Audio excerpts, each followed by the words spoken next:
Good evening, everyone, and welcome to Heritage Talks, a program by the Quebec Anglophone Heritage Network. Our series is Sharing Our Heritage. That's our theme this year. And we've invited people from across Quebec's heritage and cultural communities to tell us their inspiring stories. And it's been great to hear about the wonderful research and exhibitions and projects going on in the historical societies, museums, archives, community organizations, and cultural groups across the province. And we're so pleased to share these stories with you and introduce you to the people who are actually making a real difference in their own organization and in their community. CIMPN is a nonprofit organization whose mission is to protect and preserve and promote the history of Quebec in general, but of English-speaking communities across the province specifically. And we'd love it if you became a member. Membership is a wonderful thing in this dynamic network, and you get to meet so many interesting people and hear these kinds of interesting stories. And you can also get our quarterly news magazine called Quebec Heritage News, which is filled with wonderful histories by local historians and professional historians and storytellers. So if you'd like to become a member, there's actually a 30% discount going on right now. You can go to the CIMPN webpage at qahn.org and go to our membership page and sign up and become part of this great network of people. I would like to thank our funders who helped make this series possible: Canadian Heritage, the Zeller Family Foundation, and the Townshippers Foundation. And all of our presentations are recorded. So you can go to CIMPN's Facebook page and see any recordings that you've missed or watch this one again. And we have a public site, so you don't need a Facebook page of your own. Just go to CIMPN Facebook and you'll find us. If you're joining us on Zoom tonight, I have a few instructions for you. We have a big crowd tonight, so you're expanding onto different pages, so we won't be able to see you all. But if you're joining on Zoom, we'd like you to keep your cameras turned off during the presentation. But as soon as our speakers are done, we would love it if you came back and turn your cameras on, and so we can create a nice community for the question and answer part of the presentation. If you have a question, the best thing to do is to go to the reactions box at the bottom of your Zoom page and click on that, and you can click on the raise hand feature so that we can see if someone has a question. Or you can use the chat box and type your question there or your comments, and we'll relay them to our guest speakers as soon as we see that. And if you're joining us on Facebook, you can also leave comments under the video and we'll try to relay those as well. All right, well, we'll get going on our presentation tonight. Our guest speakers, and we have 3 of them tonight, are Fergus Keyes, Kelley O'Rourke, and Laurie McKeown. Fergus is a retired senior management professional from the Canadian private security industry. He holds a degree as a chartered director with expertise in board of directors and governance from McMaster University and the DeGroote School of Business. Fergus is a dedicated member of various nonprofit boards, having chaired several, including the Suntar Theatre and the Canadian Society for Industrial Security. He currently serves as the Secretary of the Board for Alzheimer's Montreal and is a member of the Quebec Anglophone Heritage Network. Yay, Fergus! Fergus has played a vital role in restoring the historic Irish cemetery in Saint-Colomban, Quebec, and is the current Vice President of the Canadian Irish Migration Preservation Network. He contributed significantly to the Montreal Irish Monument Parks Foundation, their efforts in building a world-class memorial space around the Black Rock. He has conducted around 50 presentations to garner support for these projects over the years. Kelley earned a BA from Concordia University, landscape design from Guelph University, and is currently completing her Master's of Science at Concordia University. She is president of the Canadian Irish Migration Preservation Network and is a Montreal Irish Monument Park Foundation's board member. She is a semi-retired, self-employed landscape designer.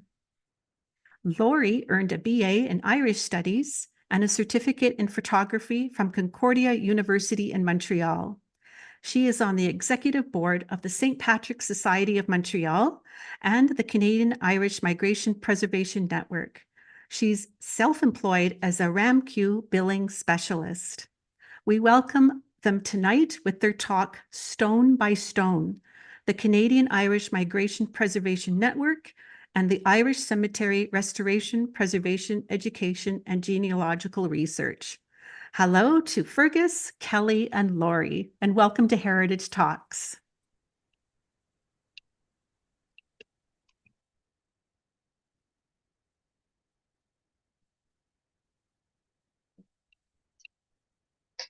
Yeah, well, good evening, everybody. So my name is Fergus Keyes, as mentioned, and a number of you probably know me better from my involvement with the Montreal Irish Monument Park Foundation, where we're working to build a beautiful world-class park to remember the famine Irish of 1847. However, in this case, I'm switching hats, and we're talking about the pre-famine Irish, the Irish that arrived in the earlier 1800s, and on a project that I've been involved with for about 20 years, which is the restoration of the Irish cemetery in a small community called Saint-Colomban, as well as preserving the Irish heritage and culture that generated Saint-Colomban. It was founded by the Irish, and the Irish remained there as the majority population right up to about the First World War. So one thing that we still hear often, which is a bit of a mistake, of course, is that many people think that the Irish arrived in Quebec in 1847, like I say, around the time of the Great Famine, which really is not factual at all. In 1600s, Jean Talon, who was the governor of New France, called for a census. And on that census, for example, there was one name of a gentleman, Cornelius O'Brennan. He's a very interesting guy, but I won't get into him very much tonight. But he is often considered the first Irish formally accepted person of Irish descent to be in Quebec. And this is in the 1600s, 400 years ago.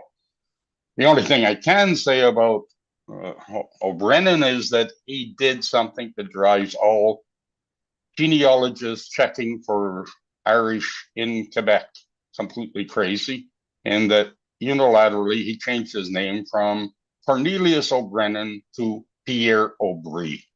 So everybody in North America with the family name Aubry probably is not aware that they actually have Irish heritage. And the Irish, of course, were in Quebec during the 1600s, serving on both, during the 1700s, serving on both sides, both the French and the English armed forces, right up to 1759, the Plains of Abraham. And even at the Plains of Abraham, there were many Irish fighting on behalf of the French, as well as many Irish fighting on behalf of the English. So the Irish have been here, which kind of explains why it's quite often said that at least 40% of all Quebecois, regardless of their language, being English or French, have some kind of Irish heritage.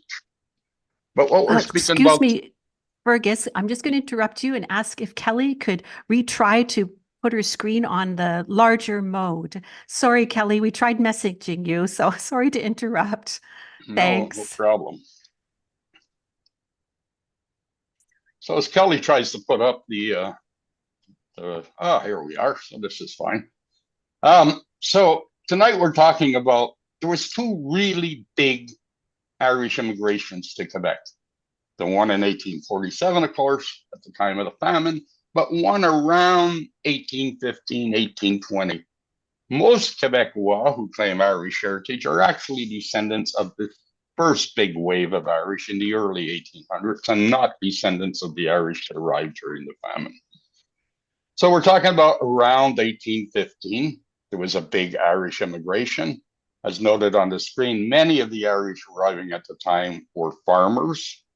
A whole gang of them settled near the waterfront of Quebec.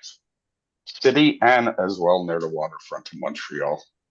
In Montreal, many found work digging in the Lachine Canal, while many others ended up moving to rural communities in Quebec.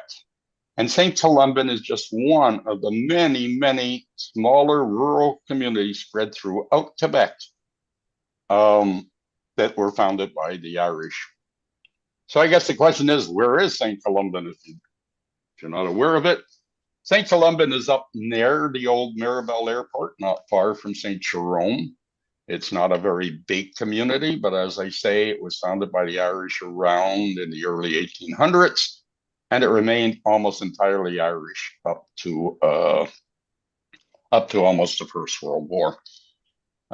It was founded actually in a convoluted way. The Irish arrived in Montreal, as I say, this big, big wave of Irish.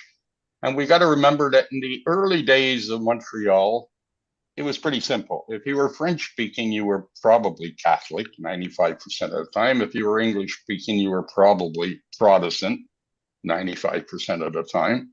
And suddenly these Irish show up, although their first language was actually Gaelic, they were speaking English, which kind of confused the Catholic Church a little. And the Catholics in Montreal, they weren't sure what to do about this.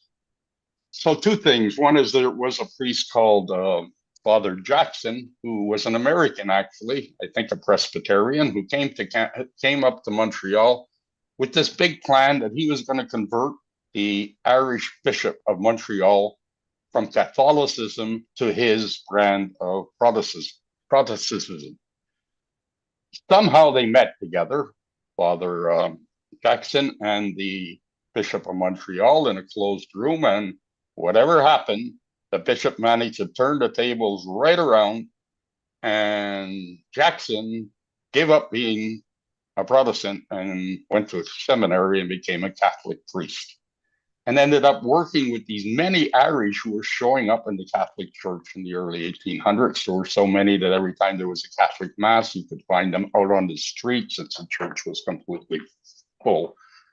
The second priest that was kind of responsible for Saint-Colomban was Father Patrick Phelan.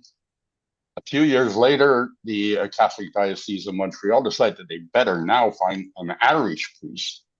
And Patrick Phelan kind of filled in. He had been born in Kilkenny, he spoke Gaelic, he had taken all of his priest training in Paris, France, and he had spoke French. And when they found him, he was in Boston speaking English. So he was trilingual and he was perfect for their needs, and they brought him up. Well, Father Jackson and Father Phelan ended up becoming gentlemen of St. Sulpice, or the Sulpician Order of Catholic Priests. The Sulpicians owned a whole lot of land in the Laurentians. And at some point, both of them leaned on their order to get the Sulpicians to hand over land to some of these Irish farmers who had shown up. And that's basically how Saint-Colomban ended up being developed. Now, one thing we have been able to discover, for example, is that founding of Saint-Colomban goes right back. We have been able to find at least one birth certificate from 1819, which shows that there were already Irish in the area in 1819. So next slide, Kelley. So there's a lot of oral history, of course, that we've picked up along the way. Some of the first families to arrive in Saint-Colomban were the Blanchfields, McCarthy's, and Norton families. But there was nothing there. Although they had been given tools to start building housing, start getting the land ready for agriculture, there was nothing there at the time. So the story goes that they actually lived in a cave. All three families lived in a cave in Saint-Colomban for the first winter, trying to stay warm, I guess, and trying to make sure that they weren't attacked by wild animals that were running around. We forget that, of course, it was wide open, and foxes, and wolves, and just all kinds of stuff were up there. So that the first one was, we know that they arrived around 1818. Next slide, Kelley. So in 1832, Mary Phelan, an Irish, born in Ireland, donated some of the land in Saint-Colomban to build a Catholic church.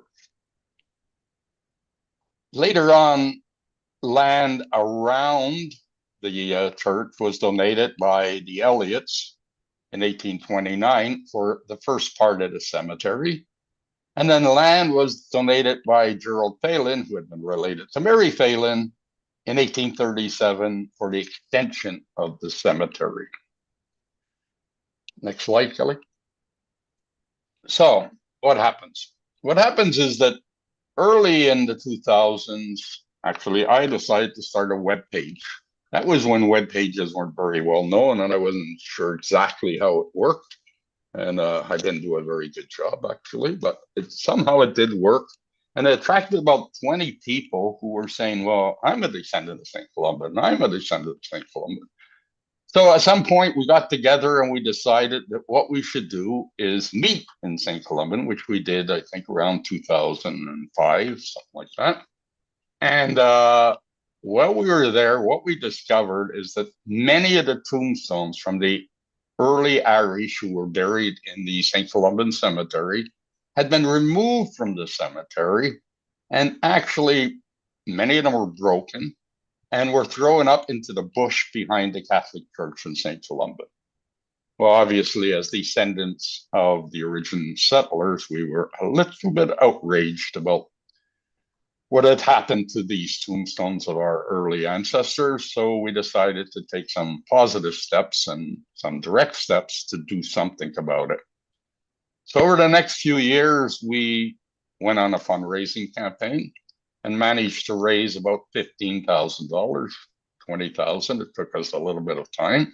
And then we had to decide exactly what we were going to do. Some of the tombstones in the cemetery could be righted, repaired. Many of them could not be repaired. They were just broken too much, but we could still read the engravings and the names and most of the tombstone, but they were broken into smaller pieces. So we decided to right the ones that we could, and at the same time to take all of the broken ones that could not be repaired, build 3 walls with the $15,000 or $20,000 that we had collected, and insert the broken pieces into these walls. It was a pretty good plan, actually, and it worked out quite well.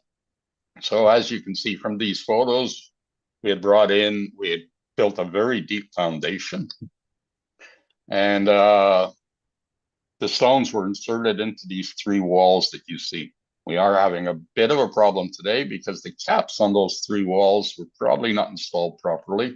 Water has gotten into them and they've started to deteriorate a little bit. So we're back on another fundraising campaign where we hope to restore these walls a second time and properly this time. But they did come out quite nice, and that's how we got to the point where we decided to restore the cemetery. So at this point, I'm going to pass over the presentation to Kelley O'Rourke, our president, who will speak further on this subject. Thanks, Fergus.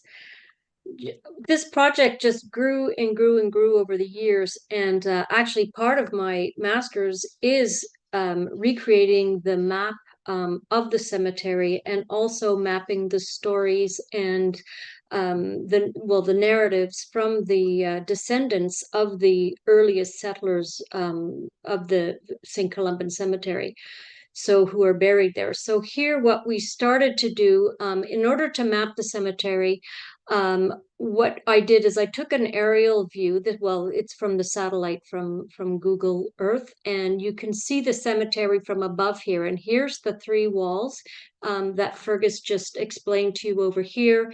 Here's the road, the church, and then this partition here, and that's really important to know. This is the historic section that we're talking about, and back here is the newer section we're talking about it. And it's actually divided by this grassy green road, we call it, but it's not actually a road, it's a divide. And the cemetery sits right here. You can see it's on Côte Saint Paul and Rue d'Église, and the green dot is where the church is, and across the street is where the cemetery is. So it gives you a good idea of how the layout of the cemetery. So in doing this, it's important. I did all the research beforehand, looking to see if a map existed, and there didn't. So I found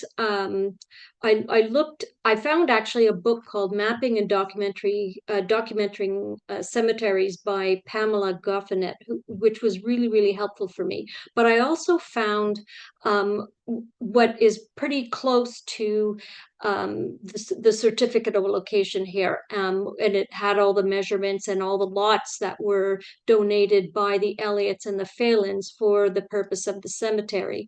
But I found this document here along with it that was in 1987, which was actually kind of cool because it said that the first burial, which was in 1832, which is obviously a mistake because the cemetery, the land was given in 1832, but the actual first burial wasn't recorded until 1836.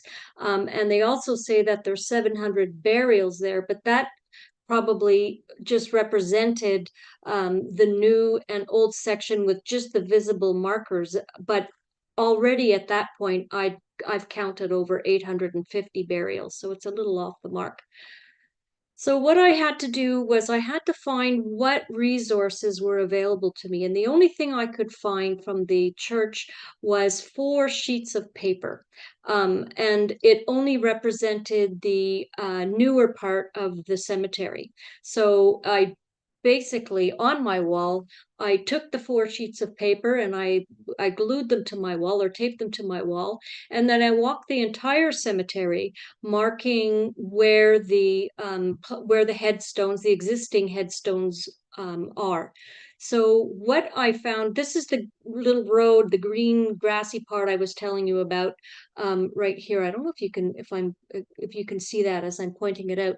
So what happened was La Fabrique, which is the administration, they had numbered the new section of the cemetery using their own numeric cataloging, but they did not do the historic part. But there was a fellow by the name of Jean-Pierre Léger who created a little booklet, a necrology booklet, where he walked that old part of the cemetery and he numbered them using his own system, and he also wrote down the epitaphs, which was a huge help because a lot of those monuments that were there when he did his little booklet are no longer in the cemetery. So it was a great resource for cross-referencing. So what I did was, you can see in the La Fabrique's numbering system stopped right here. Okay, they didn't go into the historic part. So they numbered it 1, 2, 3, 4, blah, starting from here onward. But Léger did the historic part of the cemetery and he used his own numbering system. So now we have 2 numbering systems that make it very, very complicated. So what I did was I incorporated both of them because it's, again, you need it for cross-referencing purposes. And I basically, in yellow, in columns, I used letters, and for rows, I used numbers. So for instance, if I'm looking for Leopold Kavanagh, I'll just say column A, row 24, and boom, he's there. And the other 2 numeric systems are also there, but it's just easier to do it that way. The other difference was in the older part of the cemetery, the plots were a lot bigger because they had bigger families during that time. And the way that the La Fabrique did their plots was averaging between 14 by 14 and 14 by 9. So I had to create a new system, and I'll show you what I did. So I basically graphed out the cemetery. I have, because I'm a landscape designer, I have a program that I use. It's an AutoCAD program. So that's how I did mine. But you can also do it by hand using graph paper and measuring tapes, et cetera, et cetera. And that's how that book comes in very, very handy, because I actually ended up doing it both ways, because it was just so because in the historic section, the cemetery headstones or are not actually aligned straight. They're not like what you see in your cemetery now, where they're all straight rows and straight lines. It's not like that at all. Because they're family plots, you can have two squished up together or one in front of the other. So it's a little bit different than what you would see now. So what I did there was, okay, so here's the entire map of the cemetery. I had to do the entire map. This is the road up here. This is the road up here. This is the older section. This is the newer section. So I ended up having to do the whole cemetery. These are trees. It's just me. That's what we do when we do our maps. So it has nothing to do with the cemetery. It just shows the tree line on either side. So then what I did was, so if I'm looking for Jeremiah Howard, for instance, there circled in blue is the Léger. That's the way he numbered it, was 012, 013 Jeremiah Howard. There's no numeric system for La Fabrique. They never did it in this section. So all I did was, okay, I can find him in row 16 in column F. So it's a lot simpler that way. And you can see all the rows are in red and all the columns are in yellow. So it just makes for an easier system. The other reason why I kept both systems is when I'm cross-referencing. All these green arrows are all the monuments that are missing in the J.P. Léger necrology book. So I was able to do that by using the different numeric systems and also the parish records. It's really, really important to, no matter what happens, it's important to cross-reference everything between the parish records, old photos, whatever you have on hand to ensure that the documentation is correct. So the same thing for the walls. The walls there's monuments on both sides of the walls. This is wall C outside, and that's a cross on the inside. So there's 3 identical walls like this. Each side is populated with monuments.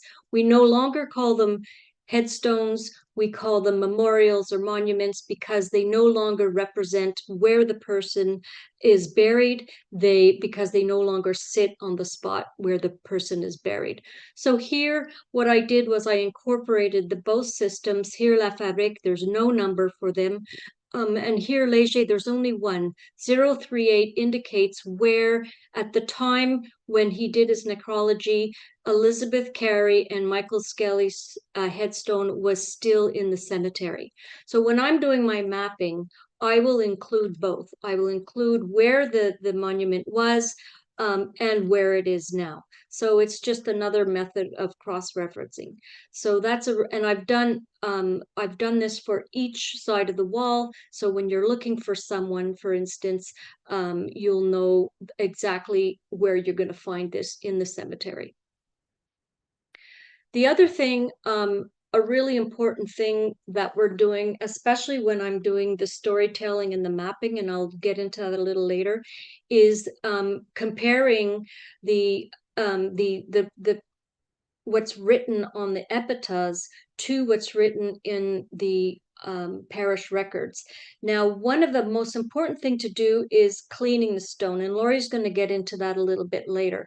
But just for an example, in J.P. Léger's necrology, he had written Michael Sentin of County Carlow, because this was filthy. You could hardly read it. And he didn't have anything underneath that. He said it was, you could not read it. So after cleaning, we actually find out it's Michael Sexton of County Limerick. So it's just really, really important to know that you have to compare the data that's on the stone with the parish records. And if you can clean it, it would be even better. But there's a process by which you do that, and Laurie will get into it. You just don't go in with a brush or anything like that. You actually have to do your research and find out how to do it properly. So another example of comparing the headstone information with the parish records is this one here. We have the Ryan stone that sits in the cemetery, and it's actually a marvelous stone. We have here sacred to the memory of actually Heloise' sister died, and gives that. And then it says, and our darling brother James. Well, when I went into the parish records, James was not listed. Although he's buried there, there was no record of him. But when I looked in the records, here's his sister, and then there's this empty spot where it says S30, and then the priest started to write out who it was and then stopped. So it's my guess or that it must be James, and then for whatever reason he started to do something and he forgot it, whatever. But it's important to know that, you know, what to compare both what's on the parish record and what's on the stone. And also they have a reference to the other brother, Richard, who sacrificed his precious life in the American War. Another Richard isn't there, but this is definitely his memorial that the family had left with with the rest of the children on this tombstone, which I found so touching. Another example, so here we have George Williams and Mary Kelley. Again, their stone was at one time in the cemetery, and you can see here Leger had it at 013. So I know where the stone was in the cemetery, but now it's a memorial and it sits within the within the wall, sorry. But when I went and started researching the stone, it was I found a discrepancy.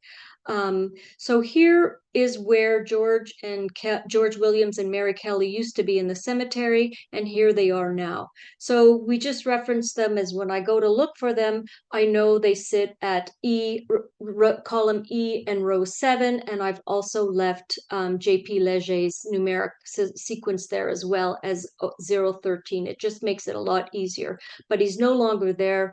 He's right here. He's on the inside of this wall. So when I was looking at the records, on the tombstone, it says George Williams, deceased in 1842. But I went in the records, there was no record of George Williams perishing or being buried in 1842. I found no record whatsoever. So I started looking at the records of his family. And in 1841 and 1837, on the marriages of two of his children, he's listed as deceased, which I thought, well, okay, that's strange. So I looked more, and then I found the baptism of one of his sons in 1833, and for sure he's alive. So in my estimation, I would say, and I looked in all the surrounding parishes, I looked in Saint Benoit, Saint Scholastic, and all the other parishes, because the records in Saint-Colomban only opened in 1836. So I looked elsewhere to see if he died maybe in 1834, 1835, and I found nothing. So it was quite interesting because I brought this up. I was speaking with the family, and they're convinced that he was buried in 1842, that he did die in 1842, even though we can't find a record. But in looking at the marriage records of his children, it's saying he's already deceased. So I brought it up with Claude Bourguignon, who is a historian out in Saint-Colomban, and he's written a book on Saint-Colomban. And we talked about the rebellion of 1837. In 1837, a lot of the Irish in Saint-Colomban supported the Patriots' 92 resolutions. And there was quite a bit of tension in that area because they were in support of the Patriots. So there was a raid in Saint-Colomban, and the presbytery was burned down in 1837, and the records were burnt. So the priest at the time was Etienne Blais, and what he did was he tried to reconstruct the burials and the vital records from the parish records of 1836 and 1837 up until, of course, the January when it was burnt down by memory. So we suspect that he might have died in 1836 and his record was destroyed. And we thought also that maybe this wasn't the original stone. There was another stone that was there, and the family erected another stone because Mary and him died quite a few years apart, and they couldn't find the record, so they kind of guessed what year he must have died. So the mapping memory part of this is, so this all comes together in, I'm doing my master's at Concordia, and what we're doing is what attracted me to Concordia was the Center for Oral History and Digital Storytelling. And what they use, one of the things they use is called Atlasine, and it's a mapping platform for annotating and navigating stories thematically. So I can take the story of, say, the Williams, I can trace them back to County Cork. And here, what I've been doing is I've been interviewing descendants. So the videotape comes up here, the subtitles come down here, and these colored, I highlight different things that they say in their interview, say, oh, he came from County Cork. So a little red circle will go around County Cork, and then they settled in Saint-Colomban. So then the line will go over to Saint-Colomban, and you can add pictures, etc. So basically the whole story of the Williams family or the Skelly family or, you know, the O'Shaughnessy family is mapped out, and their family narrative appears on the side here. So it's a real exciting project, and we're so enthusiastic about bringing it, and we're going to be highlighting it on our website once it's all complete. I've been working on indexing everyone that's been buried in the cemetery, so that's another exciting feature that we're going to be bringing to everybody. So the people that have been involved in this and all the people that have agreed to be interviewed, I can't thank them enough. And the people involved in helping with the cemetery project. It's been just fantastic. Kwan being a huge supporter of ours. So now I'm going to leave it up to Laurie to continue on exactly how we got it done. Thank you very much.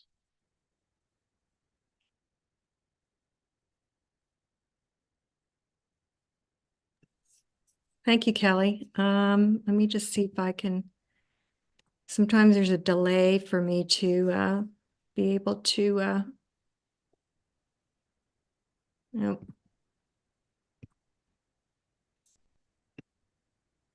There you go. There we go.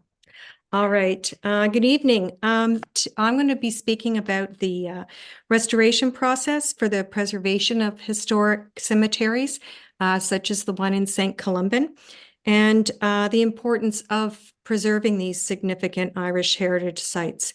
So for the next few minutes, I'm going to demonstrate how we achieved this and what was the work involved. You'll see on your screen a little quote by Stephen Leacock, who was a Canadian humorist and author. And he wrote this in 1915, so that was over 100 years ago. So Mr. Leacock actually recognized the value of a graveyard in respect to its historical significance. And graveyards are a very known untapped source of primary information to historians and genealogists. So what's so special about them? Well, they hold the history of a settlement. Grave markers tell the story of the life of an individual, and collectively, a graveyard tells the life of a community. They reveal important social and cultural information. The epitaphs and the iconography on them provide details about births and deaths and families and places of origin. And sometimes these are the only records left to tell about the life of an individual.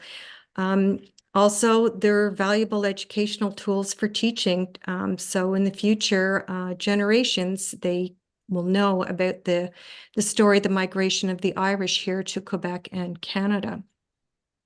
So our mission going into Saint-Colomban was to repair and restore, but as Kelley talked to you about the mapping, it's quite a few things that we do. When we go into the cemetery at first, we do a marker survey. So every marker, every visible marker, tombstone, headstone is identified. The condition of it, the work that needs to be done. So you have a plan when you go in, and the mapping is done, the digitization is photographs done front, back, sides. Kelley talked about the mapping. We're pretty excited this spring. We're going to start using GPS waypoints to map. And once we get collections of waypoints, we can put those into a QSIS program, which is the Quantum Geographic Information System software. So we will be trying to do our mapping through that. So to clean or not to clean, what do you do? So do we make them look like new? No, we can't. We do the best we can. We do this to reveal the inscriptions and the beautiful artwork that's there. And Kelley had also showed you a slide about the writing and what is actually on there as in compared to what's somebody thought they read on the stone. So we also clean in order to repair them. Not all of them can be cleaned. We also clean them to take off the biological growth because that slowly erodes the stones. Is it costly and time consuming? It's time consuming to clean them, but the cost of the cleaner is not too bad. But the cost comes in when you have to repair the stone and you need to bring in heavy equipment to do this. And I'll show you that in a few slides. And then we don't want to damage the stones. So sometimes the stones are better left as is.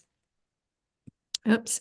So you can see here, the reason to clean is biological growth and atmospheric pollution. So the biological growth you can see in the bottom left-hand photo, that's moss, mold, and lichen. And that doesn't really hurt the stone, but it traps dirt and water, and that's what erodes the stone. And on the right-hand side, you can see the lichen, and that's on limestone. And a lot of the old grave markers are limestone, and it's a very porous stone, and they're at higher risk than marble or granite. And the atmospheric pollution we all know is acid rain, and in that right-hand picture on the limestone, you can see the black streaks, and that's the acid rain. So here's our field cleaning kit. And I'll start at the top there with the blue jugs. They're for water. You need a lot of water to clean. And a lot of cemeteries don't have water for you to use, so you have to bring it in. Then we have the water pump that we wet the stone and then rinse the stone. Then we have our brushes, and they're always soft nylon or medium nylon. We never use a wire brush. The all-important bug spray and suntan screen, and then we bring battery operated drill in, and they attach those onto nylon brushes, and they help quite a bit. And then we have our spray bottles that we fill with our solution of D2. Now, D2 is the go-to solution for monument cleaning. It's biodegradable. It will not hurt the vegetation that's around there. And this runs about $70 a gallon if you want to order it. So here are some pictures. Here's before and after. This is a marble stone, and this is John Patrick Carroll. And you can see it's mostly acid rain that is affecting this stone. And when it's clean, it looks pretty good, and it's easier to read, and you can see the beautiful artwork on it. This is a limestone. You can see the atmospheric pollution and the biological lichen that's on there, and we've cleaned it. We can read it. It's not perfectly clean, but I think it looks pretty good. And this one is a very pretty headstone, and this was, again, looks more like atmospheric pollution, and this was the final after cleaning. So a lot of them you see that Fergus talked about, the ones that were found in the woods and stuff were all cracked. They went into the wall, but some of the cracks, depending on how bad they are cracked, depends if you use the one on the left was severely cracked in two. So Cement was used to put that one together. It's not pretty, but it's better than having the stone in two pieces.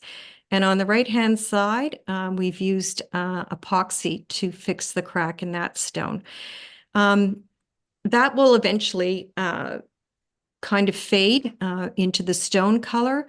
I know it's not pretty, but it prevents the water getting in there. And in the winter, with our winters, the water freezes, and that's what cracks the stone. And that's quite a big tombstone, that one. So here, unfortunately, we find a lot of tombstones in this condition, broken in two. This is Kelley actually in the middle, cleaning a stone after it's been straightened. And on the right-hand side is our professional tombstone repair guy, Leslie Parker, and he knows what he's doing. It's you have to know what you're doing. It's hard work, and he's done a lot of work in this cemetery for us. So here's a stone, a monument in the middle. You can see it's leaning, and it's got the lichen on it. And when you have your plan and you've mapped some of your tombstones that are vulnerable, then you don't want your volunteers cleaning them because they are at risk of falling, and they're quite big. So this one needed to be cleaned, needed to be straightened, and we knew that there was a cross on top of it from old photos, and the cross luckily was found. So they came in, our two guys, Stuart Keyes and Leslie Parker, and they use automobile jacks to jack up the tombstone, place rocks under it, level it, and this is the result. The stone is clean, it's straight, and the cross is back where it belongs. So here's just some more photos of straightening the tombstones or the headstones. And this one was very vulnerable. This one was marked because this one had to be supported for a bit. And we had to get heavy machinery into this one with a big tripod to level this one. So this was eventually done, and it was straightened, and the after picture is just straightening it, and we hadn't cleaned it at this point. So here's Timothy Kelley's tombstone, the one that was leaning against the tree. So it was it was cleaned, and then the two pieces were put together. Sometimes metal dowels are put in and then cemented. Then we had it upright and put in a new base. And the base was poured, so Timothy Kelley and his son's grave markers are now back where they belong. And this is where they are interned. And as Kelley said, if the markers are put back where the bodies are buried, then they still remain headstones or grave markers. If they're put back in the cemetery in a place where it's undetermined where the bodies are, then they become memorial stones. So we do this because we want the information. We don't want it to be lost to us because Mother Nature can be very cruel. On the left-hand side is two headstones that used to be upright. Now, the one closest to the shovel, that's white, we'd been up there several times, and that stone was not there. We couldn't find it. We didn't think it was there, John and Elizabeth, but we did find the one on the right. We cleaned that stone up, the one on the right, the gray one, and COVID hit, and we weren't able to get back up there for about 2 years. And this is how much growth happened in those 2 years and we were gone. So we really uncovered them and cleaned them up, and they're not put back together right now. So we're hoping this spring that we can get Leslie Parker up there to help us put these stones back together. So this is Stuart Keyes, and he's working on the bottom of the that was the stone that was put together. That's the new foundation to keep it upright. And there's Leslie Parker helping Stuart straighten a bottom of the stone. So they talked about, Fergus and Kelley both talked about this, the wall where the stones are in, kind of like a puzzle piece, putting these back together. And as Fergus mentioned, there was a problem after they had built this wall with water getting in. And this is the erosion of the wall right now. So it needs work. So this is our projects going in. We list them so we know we can do them in order, or we can finish one project and go on with the next. So the wall is ongoing. Right now we've had a few estimates and it's averaged at $30,000 to fix that. Project 2 was straightening the vulnerable monuments, and that was $3,000. And thank you so much to the Quebec Anglophone Heritage Network for their generous donation in helping us with this project. Project 3 is unearthing, and I'm going to be talking about that in a few minutes. Project 4, the cleaning, it's still ongoing, and it's volunteer-based. Our future projects are mapping, digitizing, and fixing the other Irish cemeteries that are in the Argenteuil region that are right beside Mirabel. And then we're going to hold our second Irish Heritage Day in July, July 6th. We had one this past summer and it was quite a hit, so we're going to do it again. So this is an evolution of the O'Keefe monument, and this is one of the monuments that was unearthed. So we use Google Earth, and Google Earth, you can go back in your satellite pictures, and you can get down to street view. So you can't do that with every cemetery, but we could with this one. So in 2009, Jeremiah and Margaret's stones are visible there, and they're circled in blue and red. And 211, they're still there. Now, 10 years later, Jeremiah's still there, but Margaret's is gone. So I'm going to ask Kelley to come back in at this time, and she's going to go through some of the slides here for you. Yes, thanks, Laurie. So that's exactly it. So you can see as the evolution of the stone, all of a sudden the stone has disappeared. And one of the other stones that we couldn't find was their son Dennis. So we have just the foundation left of the stone here. We weren't sure whose stone it was at the time, but we suspected that it was Jeremiah's wife. But we had to confirm. So we looked online, and believe it or not, we found a picture of it. So we knew that, okay, so this base indeed belonged to Margaret O'Keefe, who was the wife of Jeremiah Howard. So we knew, okay, we knew exactly what we were looking for. We had to unbury it. We knew we were looking for a cross. We knew we were looking for a main piece. And the base, and then we had just the mount. So we thought, okay, we're going to go look for that. So we did it the old fashioned way. We don't have GPS or ground penetrating radar. So you use long poles and you walk around, you estimate where you think it's fallen. And that's what we did. We just basically, we knew that this must be Margaret O'Keefe's. So we went around with long poles into the ground, and sure enough, that's where we found them. In the 3 pieces, the only piece that was missing was a cross. And we did find that glued to the front in the front of the cemetery, but we couldn't risk taking it off because we were afraid it was going to break.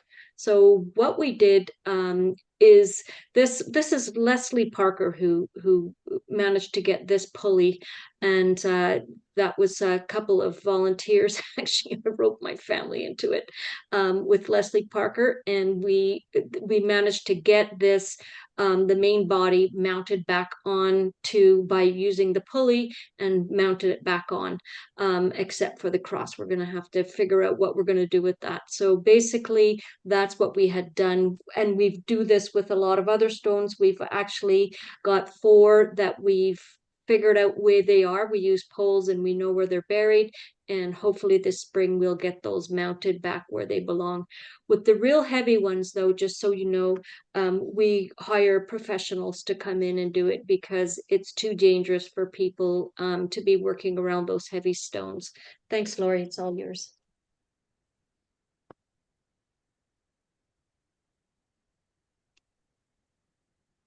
Sorry, I'm just trying to move my slide forward. Can you do it? Yeah. Oh, there we go. Okay, there we go. So the work to date on the Saint-Colomban projects, 33 cleaned, 46 remain to be cleaned. So if there are any volunteers out there who want to come and help us clean, we'd love to have you. 10 are prepped for cleaning, 19 have been straightened, and we have 10 more that need to be straightened and repaired. So this is our videos that we took and you can find these on YouTube. How to clean the headstone, how to fix crack or broken headstones, how to build the base for the headstone, and how to straighten a headstone. So please look us up on YouTube and hit our subscribe button. So why do we care? Why do we care? Why are we doing this? Well, cemeteries are a prime source of a community's history, and they're a source of information as a research tool in family inheritance and heritage and in national memory. So some of these early Irish cemeteries are under threat from urbanization, abandonment, vandalism, and in Quebec now, the non-perpetuity laws. So these gravestones, you know, as we've shown you, can go missing. So they're a heritage-based collection of individual, family, and community histories, which play a role in the contribution of inheritance and memory. So we have to preserve these for future generations before they're lost. And that leads us into the education aspect, to preserve what we know right now.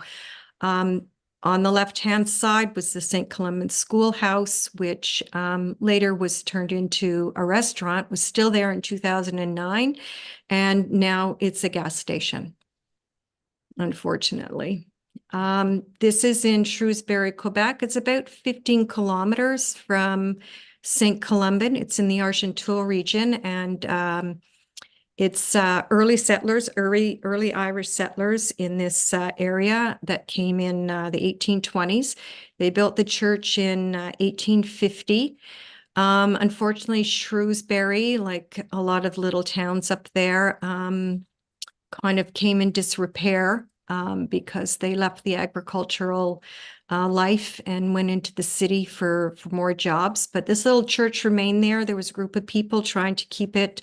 It was deconsecrated, but they tried to keep it. I think they wanted to eventually make a museum up there. But there was a story that ran in the Montreal Gazette about the most haunted places in Quebec, and they mentioned this little church. And it got torched. So it was burnt down about 8 or 9 years ago. And across from this church is a foundation of an Orange Lodge, and there's a foundation of a school. So all of those need to be mapped and recorded. So in conclusion, what are our aims for doing all of this? We want to share the narratives of our Irish ancestors. We want to highlight their contribution to our Canadian history. We want to protect them, as I said, for future generations. We want to create profiles of the people and the families and their communities.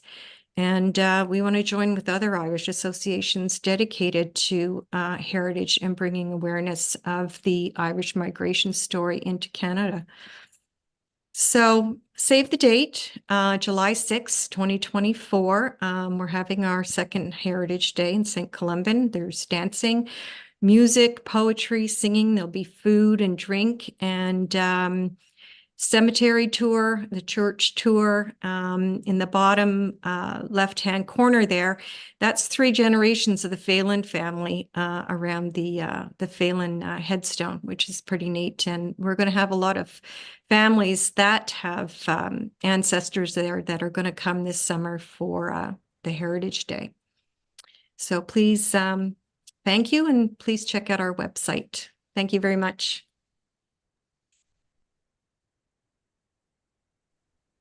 Thank you very much to the 3 of you. That was a marvelous presentation, and I'm so impressed by the layer upon layer upon layer of research and study that you have undertaken in the one site. If I was starting to look into preparing a care for a cemetery, I'd be quite overwhelmed, and I don't know how you first stood in that cemetery without feeling that it was an impossible task, because it's so impressive what you've done. And who was it that stood there that day one and said, okay, this site needs to be fixed? Was it a group of people, or was it one person? Because you've taken it in such a wonderful direction.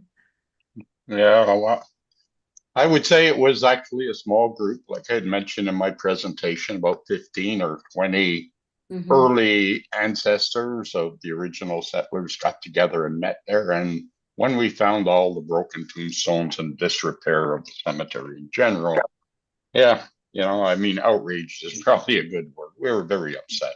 And somehow, some way, we decided we were going to do this. Of course, it's been like a 20-year project. And many people have dedicated so much time and effort to it. But it's important. It does preserve history. Is there a Look reason how young why we looked in the pictures. yeah.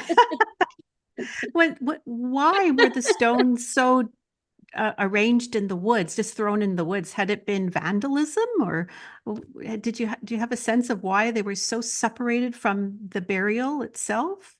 Well, again, I could probably answer that question. The story is basically that a new priest showed up to take over the church in Saint-Colomban, and the stones had been fallen over and were lying in the cemetery, and he felt it looked messy. So rather than doing anything, he decided to get some of his parishioners to take these stones and just throw them in the bush. And that way it didn't look so messy, because they weren't lying on the ground anymore. So that seems to be the story behind how, but they didn't normally break or weren't damaged by vandalism in St. Columban. Mostly it's because it's a bit of a micro climate place. It seems to be a little colder in June, let's say, than in Montreal, and warmer, and the temperature changes quite drastically. So it seems that most of the damage to stones, we always presume, is basically weather related and age. I mean, they've been there 200 years, and different quality of stones. Some of them are very high end, and not many, because they didn't have a lot of money, but you know, depending on the type of material used, more damage it maintained or sustained. And There's a I'd just like to question. add that. Sorry. Go ahead, Kelley. That's all right. Go ahead. Yeah, just to add that, had we not gone and removed the stones from the back of the church and done what we had done, they have since bulldozed the whole area, and they would have been gone forever. So I'm so happy we did what we did. And the other thing that the parishes suffer for is lack of funds. They don't have the amount of people that attend mass anymore, and they don't have the amount of support that they did in the past. And the government, there's just no money. So there's a whole lot of factors. I was going to just say too to everyone, if you'd like to turn your videos on so the guest speakers can see you, that would be great. Some of you don't like to use the chat box button, reactions button. So if you just want to raise your hand like that, we might see you. I can't guarantee it, because there's a lot of people in the Zoom tonight. So, but please feel free to come on if you'd like to. There's a question from Chris Judd. He says, or she says, can you douse for unmarked graves? I'm not sure what that means. Douse. No, Sandra, I think Sandra maybe has an answer, and we'll unmute you in a second, Sandra. Hang on a sec.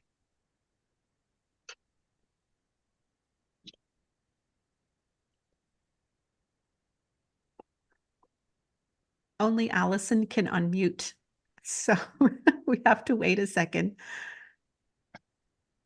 Yeah, I'm just guessing that they might mean by douse using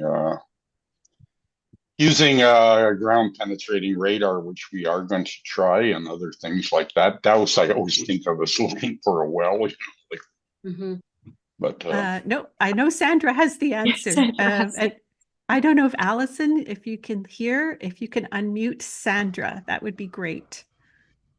Sorry. Yeah, I'm trying. Sometimes- I'm clicking the button. I'm clicking the button to ask to unmute Sandra. If you get a pop-up button, pop-up message, telling you to unmute, please click it in the Zoom window. There you go. Perfect. I just got something. All right. All right. Oh, now can you hear me? Yes. Yes. Yes. Yep. Okay.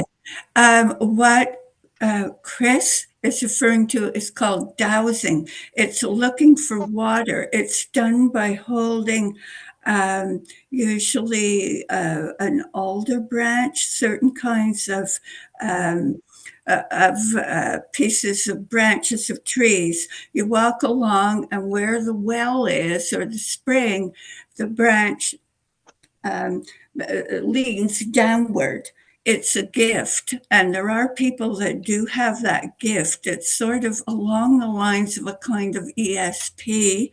The only thing about it is I've seen it in action from somebody quite a long time ago, again up in the Laurentians, and he was able to do it. He never made a mistake with his branch. He could find wells, find springs. Also, sometimes it's, the theory, perhaps dowsing can be used to find other things. I don't think it can be used with cemeteries and things like that. I think it's somehow, if there's any scientific backing to it, it has to do with water and how things are attracted to water. Also, very quickly, I'm really familiar with Saint-Colomban and even more so with Shrewsbury. About 12 years ago, I worked on Quan's cemetery project for the Laurentians. It was called the Cheery Project. Also, because I'm from up there, I was quite familiar with a lot of old cemeteries. And with Shrewsbury, it partly was this idea that maybe it was haunted, but they'd had trouble there for years. The area had been abandoned pretty well, with nobody living around there for about 60 years, and on and on. The roads were very much off the beaten track. There was very little interest. They'd have 2 times a year church services in the little church. It was a terrible, terrible tragedy that happened, but it wasn't a surprise. It's like so many churches have been let go by the powers that be. Okay. I really admire your project. Thanks, Sandra. Thanks, Sandra. Can you explain a little bit more about the non-perpetuity laws? I'm not familiar with that, and maybe some of our members aren't either. It's I can talk a little bit about it. I know that talking with different directors of cemeteries, it seems to be more of a Catholic Church cemetery law than it does more the private cemeteries or Protestant cemeteries, like Mount Royal. That's all perpetuity. You have those graves forever. And what's happening in the Catholic Church cemeteries is it's a 99 year, or now I think it's 75 year, and then they're allowed to recycle the plot, if I'm correct, Fergus, Kelley? Yes. Yeah, you're correct. I mean, it's really something that kind of popped up, and it's not very well known. And I think it personally, if you're asking me, I think it's totally unfair and really perhaps even illegal if somebody had the money and the time to take it to court. What ends up happening if we're talking Saint-Colomban, let's say the Phelan family basically gave over the land for the church and for the cemetery. In theory, when anyone was buried in Saint-Colomban, they were buried in perpetuity, which is a word I can never pronounce properly, but forever and ever. And now suddenly the Catholic Church particularly has come back and said, no, they're not there forever and ever. They're only there for 75 years, and we can resell their plot and have somebody else buried in the same space. Now, what that means is basically, and we take Saint-Colomban as an example, the Phelan family who actually gave them the cemetery could have their graves resold to somebody else. It's really kind of a very nonsensical law. And I think people in the heritage and genealogy and anyone who cares should probably start going back after them, because I really think it's totally unfair. And if you signed a paper and you said, I'm going to be buried there forever and ever, that's the deal. You can't. And, they're trying to go back before from the date they brought in the law backwards. Well, most people know most laws cannot be enacted in the past. So if this new law was brought in, I don't know, 1995, then maybe it might work from there in the future. But you can't go back to people buried in Saint-Colomban in 1840 and say, well, we can sell the plot again. Anyhow, I'm sorry, I'm going off on the high horse. It really kind of bugs me, this law. Thank you for explaining it. I know they do that in some European countries, and after a certain length of time, the family is given the stone to keep, and a new person is put in the gravesite. So it's nothing new, but it's new for here, I guess. So it is a shame. But thank you for explaining that. There is a question from Michael Kane. He has his hand raised. There you go, Michael. You're free to speak. Thanks, Heather. I'll just try to okay this. Yes, thanks very much for the presentation. Really enjoyed it. I'm a member of a new member of a cemetery committee in Mayo, Quebec, which is just west of Saint-Colomban in the county of Papineau. So it's fun to get to know other communities that are doing kind of the same thing. So one day it'd be nice to get together and chat. I know you have your date for your Heritage Day this summer, and hopefully some of us can go and visit you there. I have a story. I don't want to tell it now, it'll take too long, but what I would like is the coordinates of Kelley, Laurie, and Fergus, if I could. And I'll relay the story by email. Actually, the story comes from the president of the cemetery committee. It has to do with an Irish fellow that arrived in Montreal and died in a construction accident shortly after he arrived, and they didn't have a place to bury him. So they ended up, someone in the Montreal community knew that that had a plot in Mayo, Quebec, at the cemetery at St. Malachy's, and they moved the fellow to Mayo, and he's buried there. He's not from Mayo, but he's just there. And then later the community, the Irish community, started to arrive to visit Mayo, and there's an annual pilgrimage. I guess I am telling the story now. So so it's the pilgrimage. Whole busloads of Irish from Montreal would come to the pilgrimage in Mayo. It's faded off a little bit, but it would be nice to rekindle that.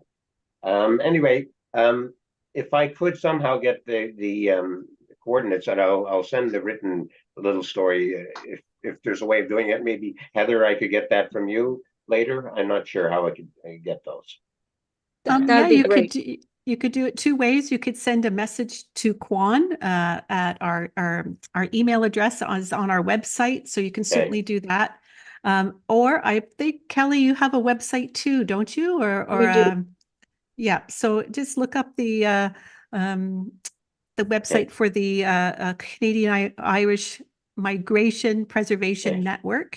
And Okay. so either way, it's no Okay. problem. We can make sure Kelley gets the information. It could put you in contact with each other. No Okay, problem. I'll just say that I Absolutely. did go to the website and that I did send a message through the website, but I didn't get anything back. So I'm just not sure if it worked or not. Okay, So that's we're why I'm also asking. we also have a Facebook page too. You can message us through that if you'd like. But I'm not on Facebook, so I won't be able to do it. Okay. But anyway, I'll get it one way or the other, and Yeah, okay. we'll be in Yeah. touch. Okay. Sorry, No Michael, problem. I'll send you my email. Yeah, you can do it right now in message. That would be on the chat box. Oh, So just that's watch right. for that Yeah. to come up, Michael. Yeah. Now I have to figure that out.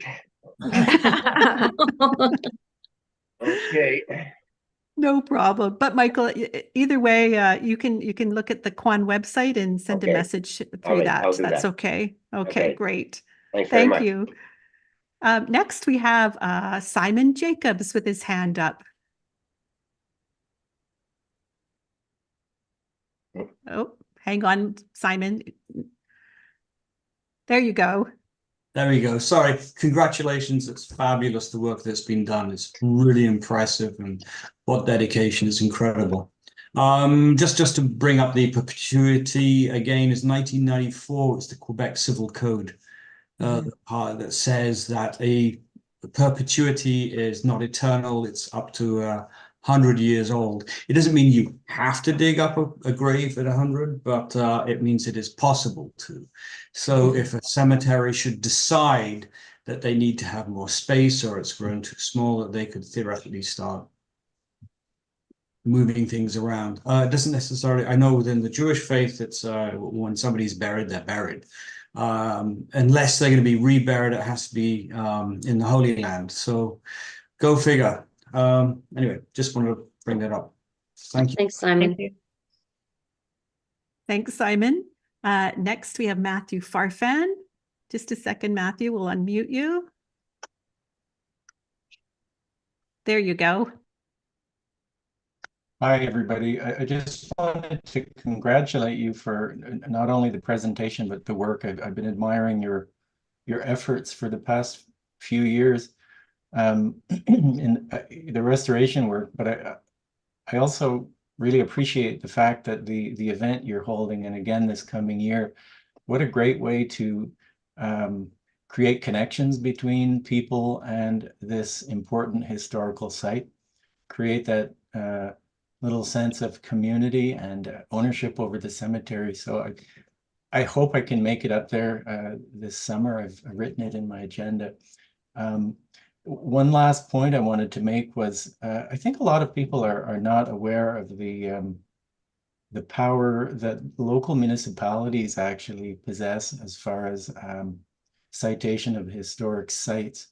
And that may be a tool that can be used for protecting a property from things like, if it's a historic site, protecting it from possibly damage to historic stones or other aspects of it.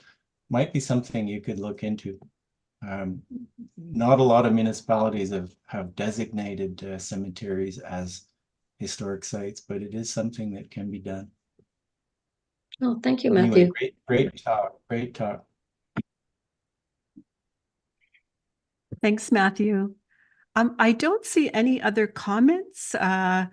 Chris has said that his son can actually be a diviner, which is kind of interesting. And other people have said that they've really appreciate the effort that you have done to protect the site and preserve Irish heritage in Quebec. So, and I totally agree. It's just such a wonderful project that you've undertaken. And Kelley, you have all the material for a book for sure if you finish your master's thesis, and just a how-to and all the oral history aspect of it. And you could probably study the gravestone symbolism. The stones look gorgeous. The ones, the symbols that you can Mhm. see, just marvelous. So, so well done. I'm just so impressed. I've worked with very small, crumbling, tiny cemeteries in the region I live in, and you're just a story of how it can be done when a community pulls together. So well done to the three of you for this marvelous presentation that you've put together this evening. Thank you so much. I don't think there are any other questions, so I think we'll bring the evening to a close. And so again, thank you for this wonderful talk. It's been really quite wonderful to hear about the important work that the Canadian Irish Migration Preservation Network and the Saint-Colomban Cemetery Preservation Group have been doing in the past years. Just marvelous. Thank you to all of you who. Could I make just one quick comment, Heather? Of course. I just want to take a moment to thank Juan for giving us this forum, this chance to speak to people throughout Quebec and perhaps the rest of Canada. I don't know where everyone's coming from. They could be coming from anywhere in the world, I suppose, and giving us an opportunity to explain what we're doing and hopefully maybe help other people that are facing the same thing with their local cemetery. So thanks, Juan, very much. Want to make Yeah, sure thank you, Juan gets Heather. And as you had mentioned before, Heather, if anyone has any questions or you want to reach out, we're very approachable. I did put my email in the chat. If anybody wants to get in contact with us, we're always happy to help you out as people have helped us. Thank you. Oh, you're welcome. And you can see it there, everyone. It's O'Rourke.Kelley, Kelley, @yahoo.com. And again, if you still would like, if you can't figure it out, please send a message to Kwan. We'll be happy to help you. So thank you to all of you who joined us this evening. It's been a really good crowd on Zoom, and I hope you can join us for our next presentation called Valcartier's Redmond Road, Mapping Their Future by Bruce Kirkwood on Sunday, February 25th, beginning at 1 o'clock in the afternoon. That's a Sunday afternoon presentation, which is always lovely to sit with a cup of coffee and watch a Kwan presentation. You can also join us this Sunday online for a special event called Raising Spirits. It's the presentation of our new mini documentary series, and it will be on our Facebook page. And again, a nice afternoon with Kwan. And you can find our speaker lineup still to come, or the ones you've missed, on Kwan's website at qahn.org and on our Facebook page. And from there, you can register to join us on Zoom. And thank you, Alison Kirkwood, who's running all our tech tonight in master control. And so until next time, everyone, thank you so much for being with us, and good night. Thanks so much. And thanks, you. Allison. That was great. Yeah.